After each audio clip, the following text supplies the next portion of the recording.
Orphatique by Anton Yu. Copyright 2023 Anton Yu. All rights reserved. Translation and notes copyright 2023. Anton Yu. Translated by Anton Yu. Cover design by Anton Yu. Photographs by Arthur Kravtsov, Irina Sidorenko, Anton Yu. Human beauty. Here's how it was. My mom always said I had adorable handwriting. Everyone who saw my handwritten notes agreed. They must all be right. I grew up a good kid, cheerful, and everything was fine with me. Many kids envied me in childhood because I always had the coolest toys.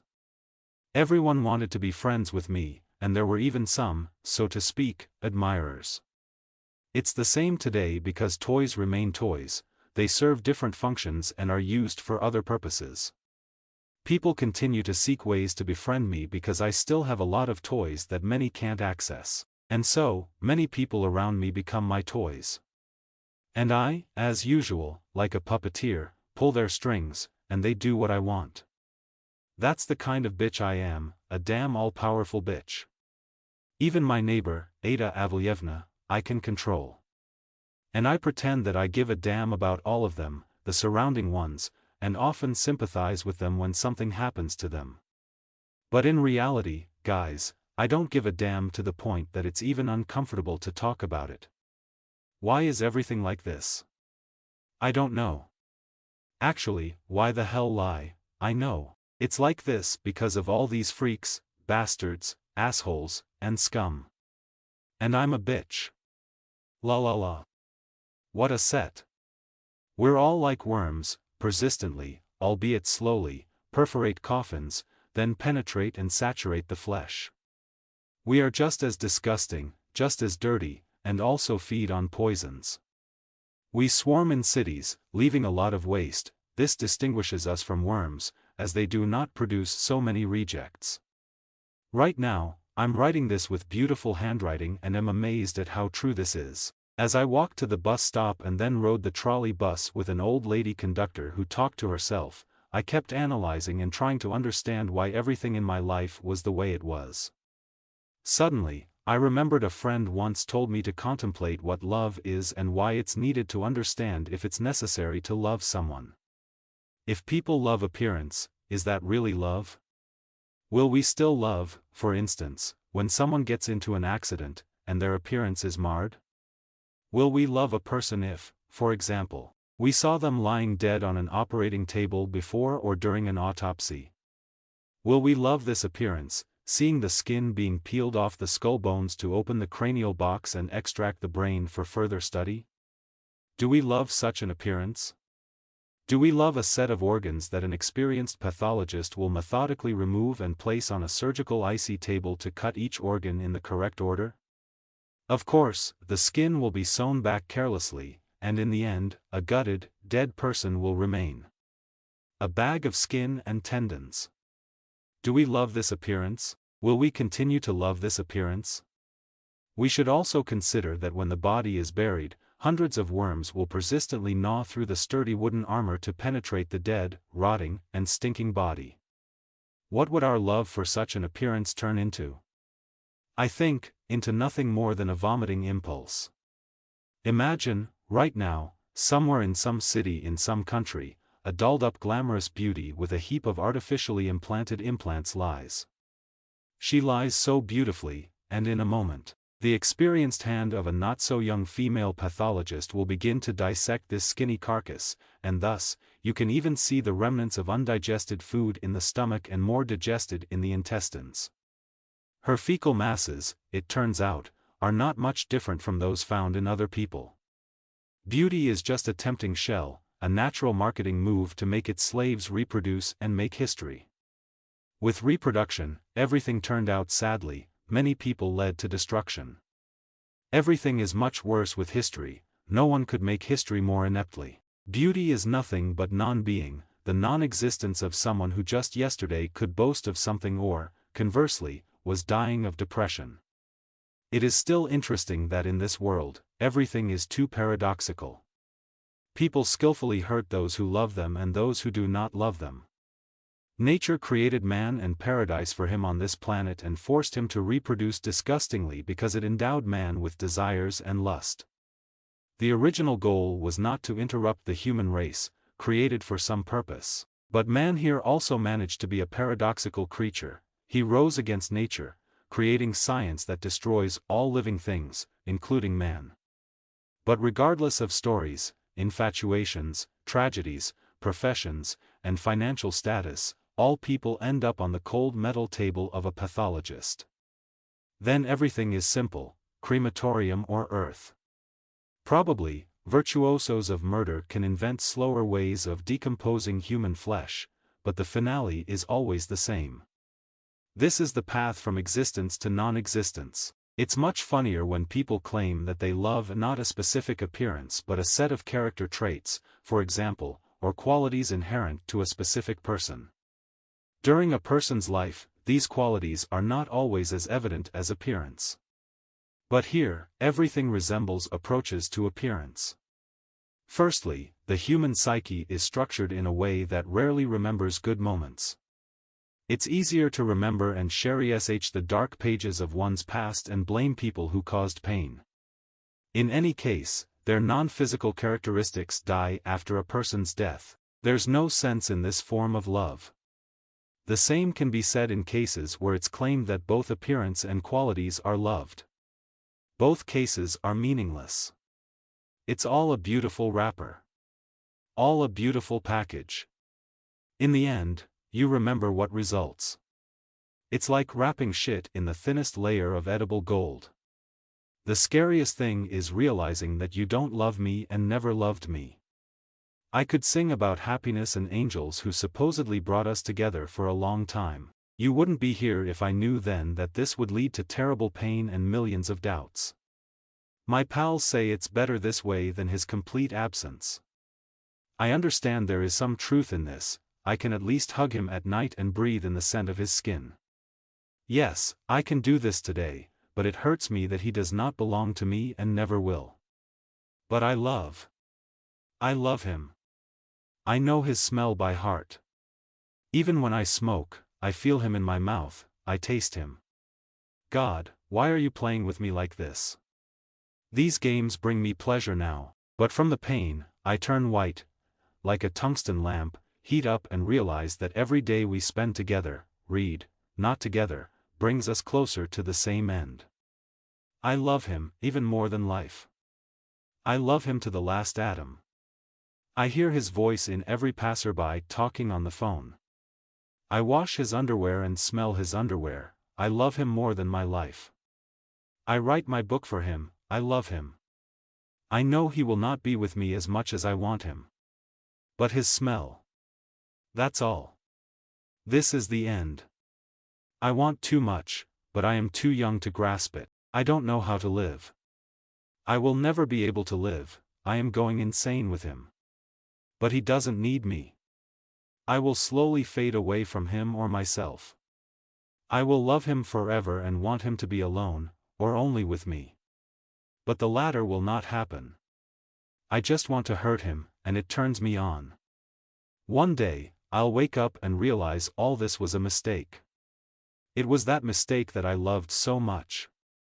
I will love him forever, which cannot be corrected or changed. The scariest thing is realizing that you don't love me and never loved me. And also, the scariest thing is realizing that I can never forget you and will never leave you. Without knowing it, you, too, will soon realize you are forever with me. We are too different but too a soulmate. You can run from me and yourself, but it's pointless. And you will soon understand, you will understand everything soon. Yes, I can't be without you anymore. Whoever you would be, whoever I would be, in any case, everything is already predetermined and inevitable. We are inseparably together. Yes, inseparably and incredibly close. Yes, I can now say for sure that I love. This, yes, will not be anymore, as, nonetheless, it's never been. Yes, I love every manifestation of you, your every smell, your voice, and the absurdity of phrases. I love the cruelty you hurt me, kill, with and the tenderness you sometimes, exceptionally rarely, illuminate me with.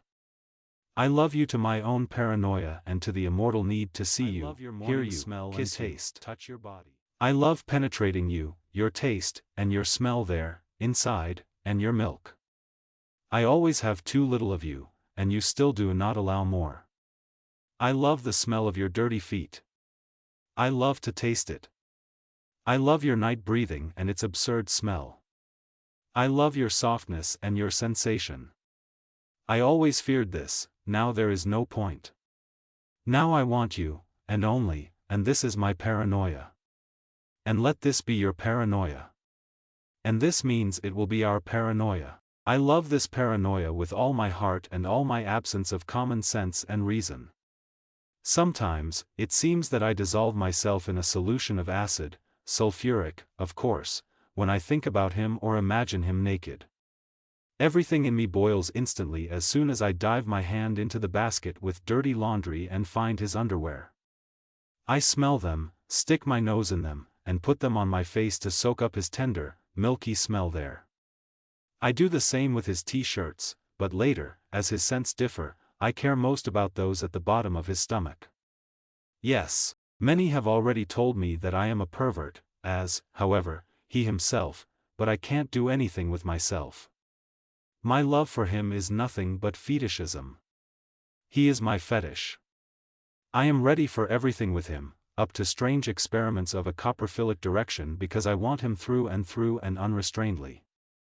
And I also want to climb under his skin with fingers and tongue, to feel by touch and taste how he is there.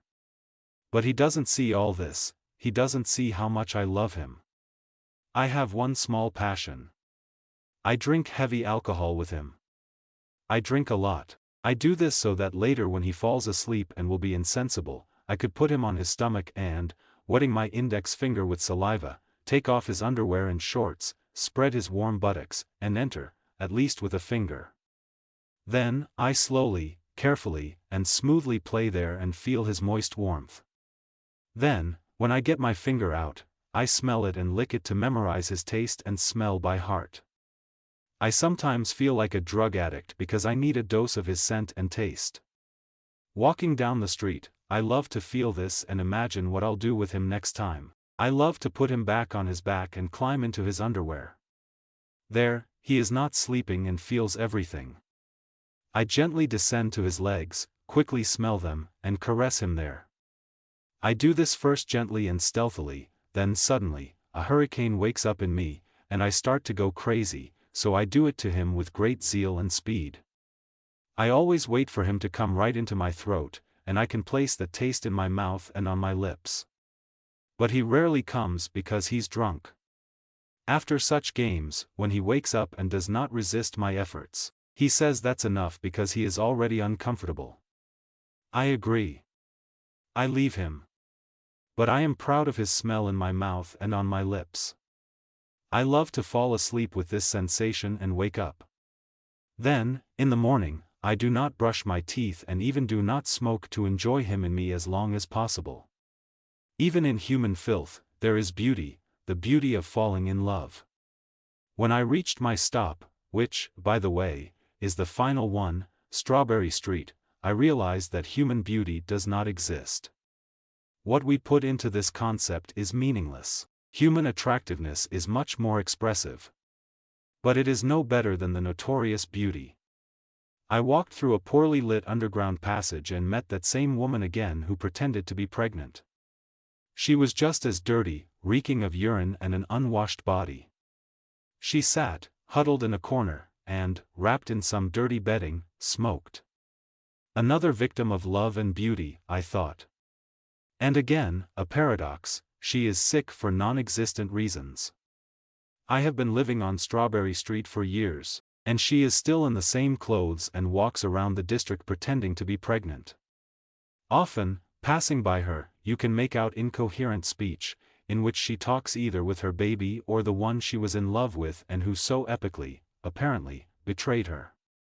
For example, today, passing by her, I heard something like, "Don't hit, baby, don't hit. Mom is with you." I won't leave you. I will take care of you.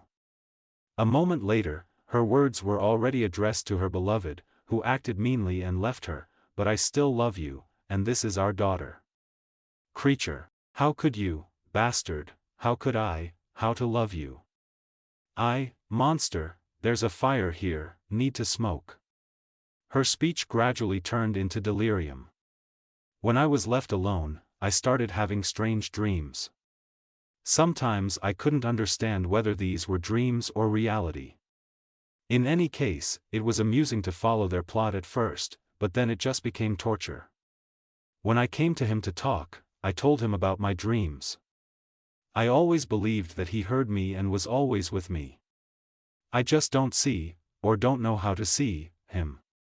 A strange elderly woman, walking ahead of me on the street, sings strange songs. She has a massive pile of gray hair. She looks nowhere and sings. Her strange clothes, frankly, even embarrass me. She wears 3 skirts, all of different lengths and incompatible colors, a short bright pink one, under it, a medium dark brown one, and at the very bottom, a very long skirt, turquoise emerald. They are all too big for her. In addition, she wears an oversized coat, green and dirty. On her feet are shoes with a very high platform. In her hands are many dirty bags stuffed with junk, fish heads, and spines. I always follow her, this woman, and one day she turns around and looks at me with her empty pupils. I look at her terrible makeup. Ostensibly, she is also a hostage to herself. Her eyebrows are planted close to her eyes. Above them, she drew another pair of eyebrows with a pencil, which curved in a vast arc. Her lips are painted with bright red lipstick, which goes far beyond the contours. Under her eyes are smeared streams of black mascara. She looks at me, I look at her. She is silent, and after a few seconds, she says in a whisper. Silence. Oh, I never got to talk about my childhood. It was what the nice French call magnifique. I do not want to write this word in English because then it would not sound the same and would not be able to convey all the charm. It was in childhood that I first learned the charm of beauty. When I first fell in love in kindergarten with a girl, I immediately appreciated her beauty. She was everything to me. 5-year-old moron, I loved her as much as I could, gave a toy iron on March 8th, drew my handmade card, and all that. Fortunately, I finally met Nikolai Anatolievich and fell out of love with her.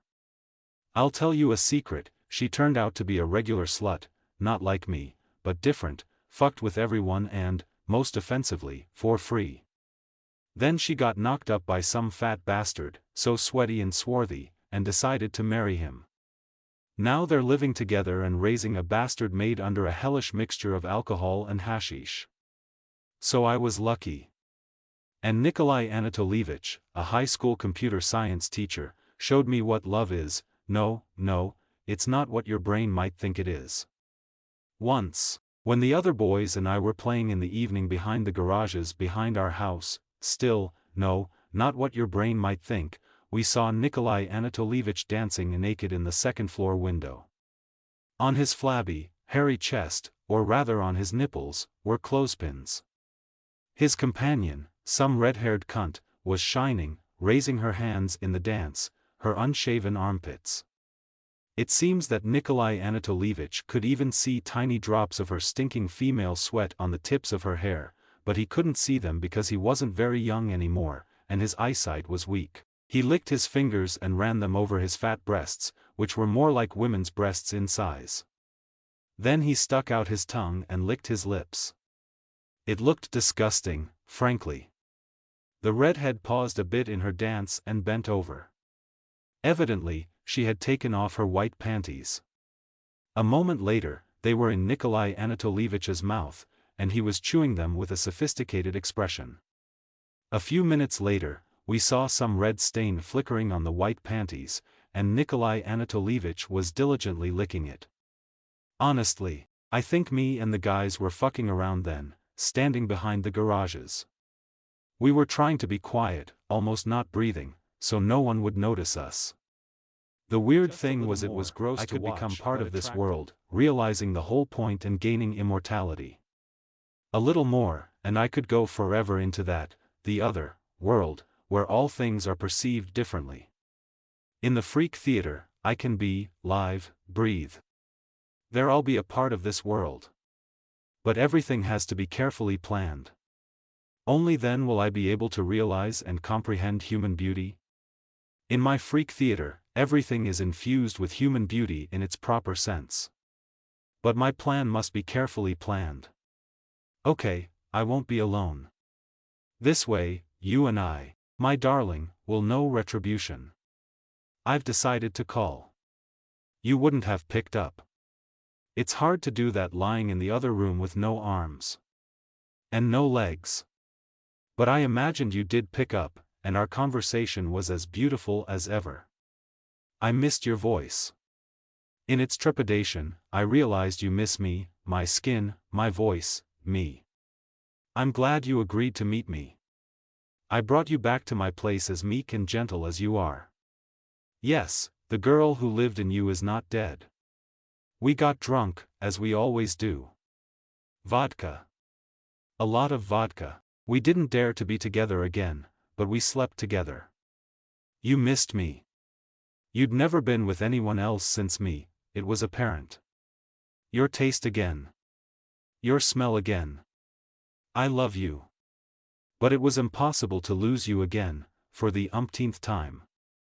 I got you drunk out of habit, and you were already lying there, emotionless and vulnerable. I'm in you again. Wet warmth at your, there. I'll never forget you again, and I'll never leave you, sweetheart. With my work done, I waited for morning. You've been asleep for a long time. I waited for you to wake up. As before, I made breakfast. You smiled at me. You were happy. I looked at you and realized everything was good. It wasn't even this good before we met. You know, it's like it all came back.